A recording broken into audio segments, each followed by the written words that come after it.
for us, the most important principle, I think, in our list of principles that we follow, the most important is sticking to the plan. Yeah. Because that's how people get the returns they need from the money that's invested in order to support the lifestyle that they want to have. And in order to get those returns, you have to stick through all market cycles, the good, the bad, and the ugly.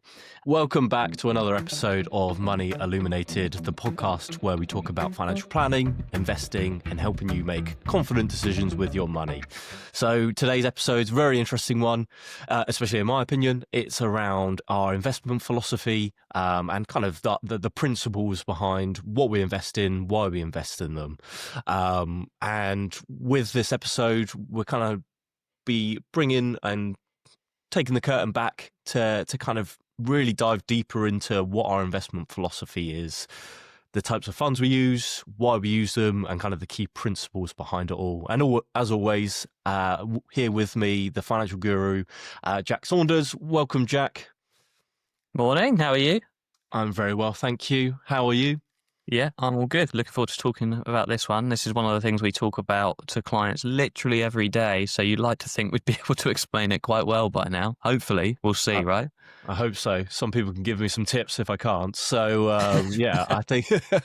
But before we start, I think a really nice thing to do is just, it's obviously a Monday today. So can you give us a kind of key or the best thing that happened over your weekend? The best thing that happened over the weekend, I am learning very, very slowly and quite embarrassingly badly how to play golf. Okay. And I made my first ever par on a par 4. So that I was very, very happy with. We won't talk about how we got there because it really shouldn't have been par, but I did it, and it was a great feeling after missing a couple of par opportunities the week before, and that kind of lost my mind at that last week. So I was very happy to actually get one this week. What about yourself? Well, very glad you're getting into golf. I'll be very much looking forward to playing with you when you feel ready. Don't want to put too much pressure on you too early. It'll be a while. For me, I went to watch a 7th Division football team, Dulwich, play the Thameslink Derby against St Albans. Very fun game, very nice atmosphere actually, and it's really killed off, even to this day, growing up, I wanted to be a footballer or some kind of professional athlete, and you see the fact that 7th Division players are so much better than you ever were. Really kind of kills that spirit off. Yeah, well, I've played football with you a couple of times, and you're okay, but I'm not sure there was much professional potential in there, I'm afraid, mate. No, I agree with that. Sadly, the knee injury, I can always, say is play on that the one. reason why. Brilliant. Well, thank you very much for joining again. And as we said, we're both very excited to kind of dive into this one. It's something we talk about all the time. It's quite a confusing area, especially to a lot of people. And it's something we speak and do some training on with our fund advisors anyway to kind of break down how to get this across to clients. So I think it's a really interesting podcast that I think a lot of people will find interesting. So really, when it comes to Illuminate's investment philosophy and our kind of key principles, I think the best thing to start is what is an investment philosophy to begin with. And to put it simply, it's kind of our company's rule book. What do we believe works over a long period of time? What do we think is going to keep people well diversified, reasonable for its price, it's cheap, it's not too expensive for our clients, but also what do we think is going to get them a very healthy and good return so that they can meet their goals and aspirations later on down the line. So that's kind of what an investment philosophy is. But Jack, would you mind kind of going over some of the kind of key parts as to actually what our principles are, what that actually means in simplified terms? Yeah, so our philosophy, it's developed over many, many years. Like I said, I've been here, both of us have actually been here for 6 years in January. You were 6 years in September, weren't you? Yeah, so nearly 6 years for me. And the philosophy has always had the same sort of foundational aspects and factors to it. But as we've grown, as we've taken on more clients, our investment philosophy, we've just solidified it a lot more, I think, and we've made it a lot more streamlined. We don't want to make things overly complicated. It's it's a complex world as it is, and investments are scary. I think that's a good word to use. People are either all in on them and absolutely love them and are really confident. Those people are rare to find. Most people kind of ignore it and almost act as if the money isn't invested in, whether it's pensions or anything similar. But I think pensions is most commonly the place where people have money invested, but some people won't even realize it's invested. For us, the most important principle, I think, in our list of principles that we follow, the most important is sticking to the plan. Yeah. Because that's how people get the returns they need from the money that's invested in order to support the lifestyle that they want to have. And in order to get those returns, you have to stick through all market cycles, the good, the bad, and the ugly. And unfortunately, there are ugly periods in there. We know that. And again, I think most people know that there are ugly periods. You don't know how ugly they're going to be, and you don't know how long they're going to be ugly either, right? But you've got to be comfortable with them. So when we bring clients on board for the first time as part of the sort of onboarding process, I would argue we spend more time talking about the bad than we do the good.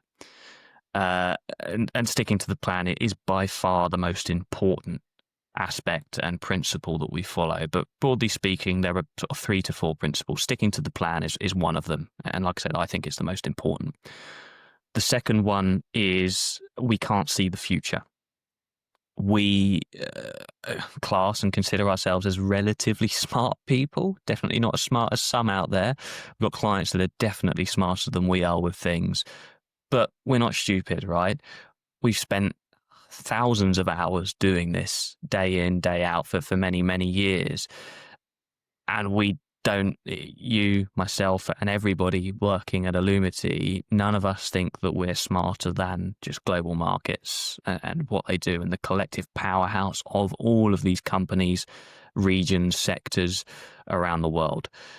We can't see in the future. So we don't believe in trying to guess where returns are going to come from. We believe in just trusting where returns have always come from, and that is the global markets.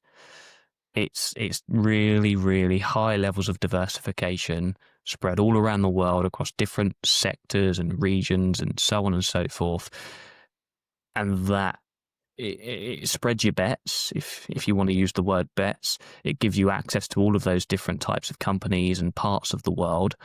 And it links into being able to stick with the plan, because of course, the more guesswork, the more active you try and be around the decision with your own money as to whether you go in or out and when and how much and so on and so forth, ultimately that's an opportunity every time you've got to make that decision to get it wrong. You might get it right and you might get lucky and get it right quite a lot. But over a 3 to 5 decade time horizon, you've got to be seriously lucky. And in fact, you've got to be better than pretty much everybody on the globe to be able to do that, because nobody out there really has been able to do it. There's the odd exception.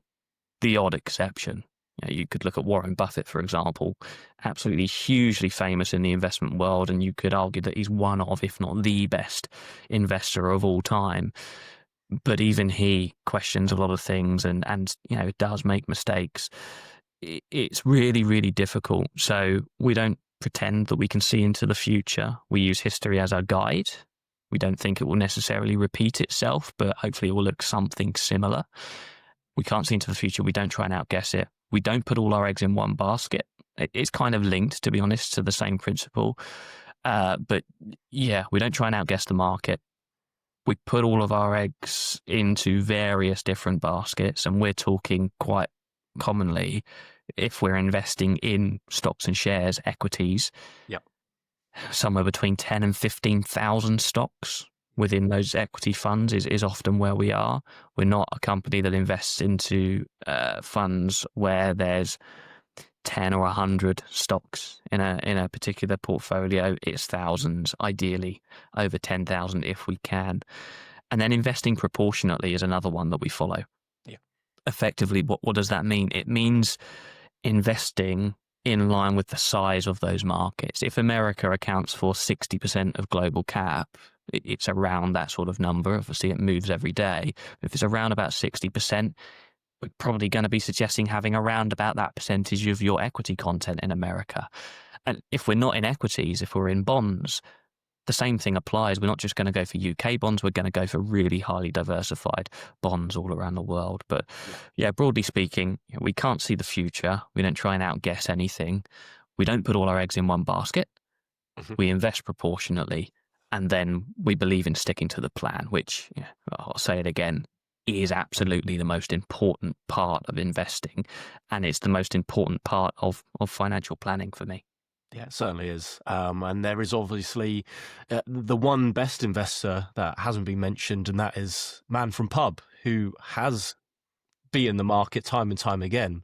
We've all met them, but they're the people to, they're the people to take with a pinch of salt and realize, they might be telling you the good news that they've picked one stock that's done well, but don't forget all the other ones and the fact that it probably hasn't been on a consistent basis for 10, 20, 30 years, like people's pensions, long-term investments should be invested for. And I think you touched on sticking to the plan. I think you had a really good example of that several years ago when COVID hit, and the fact that is one of those ugly times where within the space of 2, 3, 4 weeks, the markets had dropped 20, 30% overnight. Would you be happy to kind of go through, a client that you knew and, what happened there? Yeah, so I had a client that I wasn't working with at the time. It was actually another advisor that was working with him, but incredibly intelligent man, one of, if not the most impressive person that I've met.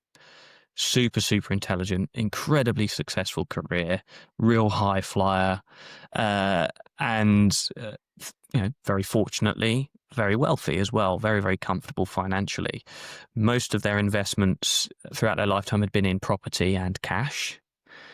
We did some work. Another one of the advisors at the company at the time helped the client realize that he does need to invest money. Why? Well, to beat inflation, to look after your family and so on and so forth in the future. So we went through a whole process of being able to help him understand why investing was so important. And we invested a very large amount of money, but in the grand scheme of things, kind of relatively towards the level of wealth he had, it was quite a small proportion of his wealth. Now, we invested that literally a couple of months before COVID really started to hit. So I think it was probably about January 2020. Of course, the markets went down very, very quickly. And the client contacted us saying, look, I know we went through all of this stuff. I knew it could happen. I just want to sell and go to cash. Our advice, our recommendations were, we do not recommend you do that. We recommend you sit tight, stay in your seat. We know it's difficult, but it's a global thing. It's not just a your investment thing. It's what global markets are doing. And again, he said, look, I appreciate what you're saying. I get it, but I just feel more comfortable if I went to cash. So he ended up going to cash. Now, he didn't go to cash quite at the bottom of the market kind of downfall, but it was somewhere close. And of course, the issue there is not necessarily just when do you come out of the market. It's when you go back in as well, and having the confidence to go back in. And the COVID example was one where it really didn't take long to fall a significant amount, and it didn't take that long to come back up. Okay. If you look at the global stock market, the MSCI for that particular year, 2020, the performance of that year was actually really good. It's positive, wasn't it? Yeah, I want to say it's about 12%-ish. Yeah. Don't quote me on that, but I think it was around that sort of number. And you wouldn't really believe that that's the case when we suffered something like a 30% decline within a month. Yeah. Right? It's just mind-blowing, really. And of course, the issue is the client didn't really go in when the market was 30% down. He came out when it was close to that number. When did he go back in? Well, not when it was 30% down, and not when it was only 20% down or even only 10% down. He went in after the market had already more than recovered. Yeah. So we ended up, the advisor at the time moved on, and I ended up working with this client in particular and kind of went through why he made those decisions. And it ended up being a case of actually it links back to his childhood and his value for money, which is something I think we've spoken about before on the podcast. But really helped to understand why he made the decision and why he thought it was the right decision at the time. But by reframing everything and focusing on it in a different light, we've been able to do some really good work since and get him really confident investing money for the longer term. But yeah, he went back into the markets the following year, and the recovery and more had already happened. It then took until 2024, I believe, to get him to where he was before the market went down in the first place. You know, that's really challenging. And, you know, he's a lot more confident with everything now, which is great. And we've had another 2 market downturns, not quite as significant, but there've been downturns for sure since then. And he's been happy with those, confident. In fact, I think he's invested money on 1 or 2 of them as well, which is great to see. But I look at that particular client that I've worked with, and you know, if he's listening, he will probably know who he is and realize that I'm talking about him. So I won't say his name or anything, but you know, I'm very proud of the way that he does things now and the views that he has on the investing. But at the same time, you look at it and think he's such an intelligent person, but logic and the kind of financial side of things didn't really come into the equation when the market was down. No. It was the emotional side. Yeah, I've worked really, really hard to get this money. I want to protect it. And obviously protecting it feels like, you know, oh, I'm going to get in front of it and I'm going to take it out so it doesn't suffer any more potential drop. So it makes sense as to why people do those things. But it's easier said than done. And anybody that says, you know, I won't be scared of a market drop of 20, 30% and so on, if you haven't been through it before, it's very difficult to say that you will be okay when that happens. Now, we know people will be okay if they stick through it and they have the right sort of lifeboat drills in place, which perhaps we can come on to as well. But it's much easier said than done. And, you know, an analogy I use for people is it's a bit like saying, yeah, I'm not really scared of snakes. Well, I'm pretty sure if somebody dropped a python on you and you weren't expecting it, you'd probably be scared of snakes all of a sudden. So good. Yeah, it's so important. And it happens a lot. I think if we took a 30-year period of time, how many downturns have we had in that period of time? There's been more than you can really count, really. I would expect there's been 20, 30 probably in that period of time. And 25% of the time, the market supposedly is going down. And that is something you really need to be aware of with any investment philosophy, not just ours. It is a long-term plan, and sticking to it, like you've already alluded to, is the most important part. Yeah, 100% is. And you're right. You know, the data's always moving, but roughly on average, the market goes up 3/4 of the time. And that means it goes down about 1/4 of the time. It depends on how you're investing, but when you invest with the principles that we follow, really highly diversified, et cetera, it is a temporary fall. It will come back up. If it doesn't come back up, that's because the world had ended and you're not really going to care at that point, right? So it will come back up. But you're right. If you go back 25, 30 years, we've had the dot-com bubble, we've had the global banking crisis, we've had COVID, we've had Brexit, we've had Russia and Ukraine, we've had 9/11. You could go on and list off hundreds of things that have happened that have impacted markets positively and negatively. And some are much bigger and smaller than others, right? It's nobody knows what's happening. Anybody that tells you they do is lying. You know, you can be reactive and know what's happening by being reactive, but being proactive and trying to outguess things, you can try your best, but it's really, really difficult to do it. And we don't feel comfortable doing that with our own money. We most definitely are not going to be doing that with our clients' money. No. And you feel for clients because even the two of us, the amount of noise and negative press and, you know, the market's going to drop any time now, it's constant and it's so much information out there. You can't be surprised when someone comes to you and says, I'm really worried, you know, and the budget's coming up. That's a great example of, you know, what's going to happen? Should I change my investment? Should I take the 25% cash out? You know, there's so many things right now. It's trying to minimize the noise and ignore the noise, but doing that alone can be very, very difficult.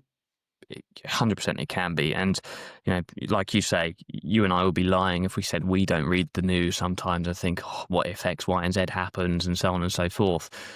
The key is you got to remember these, whether it's a news article, whether it's a newspaper, whether it's people on the news, whether it's just stuff being pushed out to you on Instagram, Twitter or X, whatever it's called now, you know, they don't care about the returns people get and whether it's going to help them achieve their goals and so on. That the people that run those columns and articles and et cetera, they do not give a monkeys about that sort of stuff. All they want is for people to click on their links and look at the things that they've written and then subscribe to them if it's under a paywall and all of that kind of stuff. They do not care whether you get the returns that you deserve to have with your money or not. All they're trying to do is get you to click onto things. Of course, the stock market going down by 1% or 5% or 20% is going to get more attention than saying, well, this year the stock market's gone up by 12%. Or on average over the last 30 years, the global market's gone up by 9%, just over 9%. That doesn't sell. Nobody cares. What you want to know about is when the market goes down, and that's why the media jump on it so much. It's so rare you see a positive investment story. It's always the horror stories, and it's because it sells. Yeah. What we want to do is help clients recognize that investing is a long-term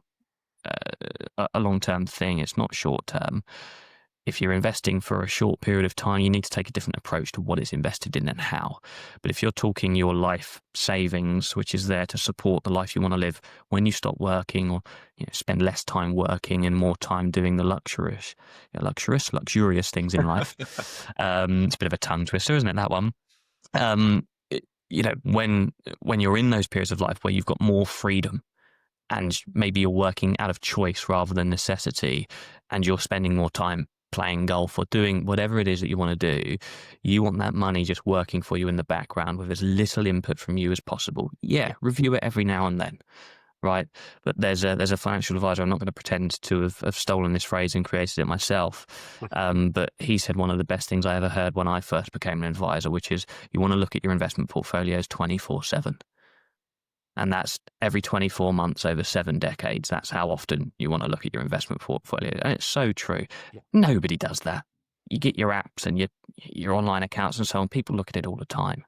Annoyingly, when I'm looking at all of my clients, my money is invested in exactly the same platforms and products and funds that we recommend to our clients. Very much believe in practicing what we preach.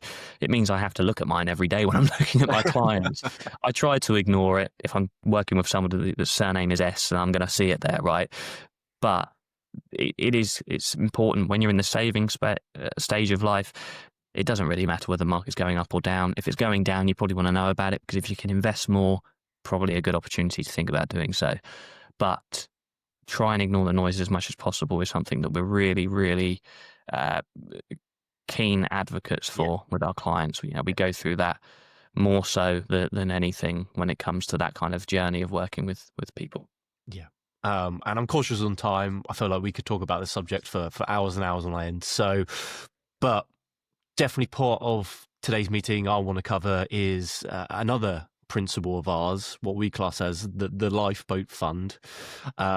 I think we can probably do an episode on this in its entirety, but I think it's important to maybe touch on that as it is part of our investment philosophy anyway. And when it comes to a Lifeboat Fund, if anyone's not heard of the term before, you might have heard of it explained differently, but it's essentially a pot that isn't invested, that should the markets drop and drop quite considerably, that essentially you stop accessing your money from the investment side of things and you can access from this Lifeboat Fund instead, so that when the markets do drop, you can continue living that lifestyle that you want to, that you've worked so hard to achieve, say come retirement age, and you can wait for the markets to bounce back before you carry on accessing like you were before. So would you mind just kind of going through that and like what our kind of principle is when it comes to kind of lifeboat funds? Yeah, I mean, you've summarised it really well. Essentially, every client is different, and what their lifeboat fund is going to look like is going to be different for everybody. Yeah. But as a general rule of thumb, what our starting point with everybody is when we build their financial plan, a big part of that process is saying, right, well, when you retire, when you're needing to access your investment portfolios in order to fund your lifestyle, we need to figure out how much of your outgoings are covered by your state pension, defined benefit, pensions, rental income, anything that's secure, well, as much as you can use that word, right? As secure as money can be. So then, let's make an example. Let's say somebody as a family says we need £50,000 a year after tax to cover our lifestyle. That covers the council tax, the utilities, the food on the table. It covers us going on the holidays and having the meals out and so on that we want to have for the years. And then to just make the numbers nice and easy, let's imagine that they've already got £30,000 of income between state pensions and, I don't know, a defined benefit pension, let's say. Yeah. So from their investment portfolios, they're only going to need £20,000 a year net of tax from withdrawals from their investments. As a starting point, we suggest having 2 to 3 years worth of that number in cash savings or something very similar, something that doesn't have much volatility exposure, isn't designed to try and outpace inflation, because the goal isn't to try and produce an investment return with that money. The goal is purely to use that money to fund the same standard of living you were having if the market goes down by, say, 20% or more, which is a bear market territory. Exactly. We don't say as soon as the market goes down to 20%, that's it. We stop withdrawals and we go to the cash lifeboat fund that we've got in place. It would give it a couple of months, see if the market stays down there. And when it comes back up, again, we take the same process. But the idea is that it doesn't impact your lifestyle. You can continue to live the same life and stick to the investment strategy whilst it's down. Yeah. How long do people use the lifeboat fund for? Well, until it runs out, which is going to be between 2 and 3 years, depending on how much people have in there. And that's, like I said, tailored to everybody. Or until the market recovers. And that might take a month. It might take a year. It might take 5 years. We just don't know. If the pot of money runs out before the market's recovered, that's where we have an adult conversation with people and say, look, the lifeboat funds run out. The investments are still down. Perhaps they've got some good performance, but they're not back to where they were beforehand. Can we afford to start taking from them now and be okay? If we can't, if we're going to run out of money 10 years earlier than we plan to, if we do that, well, maybe it's a bit of an adult conversation saying, well, actually, I think you're going to have to spend a little bit less this year. Or, that downsize you were talking about in the future. When do you plan to do that? Financial planning is ever moving. It's not a static puzzle. It's always got different pieces coming in and coming out of it and so on. But the Lifeboat Fund is, we think, one of the better ways to help people stick to the plan, which, like I said, that's the most important thing. And I think there's a nice analogy that one of the guys here came up with, which I really like, which is the Lifeboat Fund is a bit like a financial seatbelt. You're going to hope that you never really need it, but you'll be damn thankful that you're wearing it if you do. Yeah, it's a great analogy. I use it all the time. That's it is exactly that. I explained really, really well. And unfortunately, there are going to be bear markets.